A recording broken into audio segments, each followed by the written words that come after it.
Une figure de l'engagement que vous admirez. Didier Lestrade.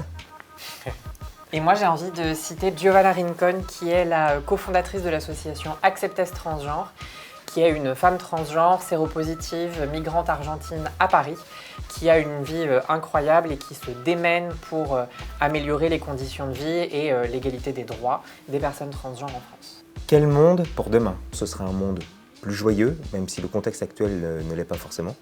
Mais voilà, un monde qui sera plus inclusif, plus joyeux, plus tolérant. Je pense que c'est aussi un monde où des choses qui aujourd'hui sont encore vues comme clivantes, comme tabous, vont devenir des non-sujets. Et c'est ça dont on a besoin, je crois. Suiveur ou chef de file?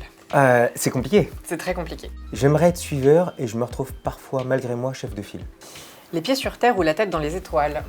Les deux. Je pense que pour avoir la tête dans les étoiles, il faut avoir les pieds sur terre. Je pense notamment à ces thématiques de sexualité et du genre à partir du moment où on n'est plus en ancrage avec le réel, avec les évolutions des jeunes ou des moins jeunes, des seniors ou des handicapés. On peut pas viser les étoiles. Et si je vise les étoiles et que je suis tout seul, ça perd sens. Quand on parle de genre, les personnes transgenres sont une des communautés les plus précaires, l'accès à l'emploi est très difficile et ça c'est extrêmement concret. Mais j'ai un peu envie d'avoir la tête dans les étoiles pour les buts à atteindre et puis pour ce que ça donnera demain. Ensemble ou seul? Pour moi, la question du pouvoir d'agir, c'est ensemble.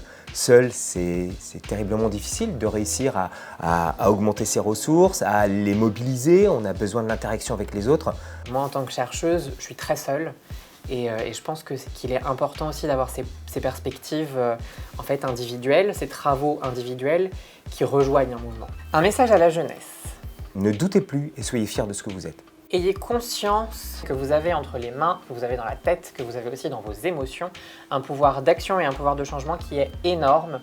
Souvenez-vous aussi que dans ce chemin d'action, de changement, vous rencontrerez des personnes très très différentes de vous et que c'est une force, ça n'est pas quelque chose qui doit faire peur.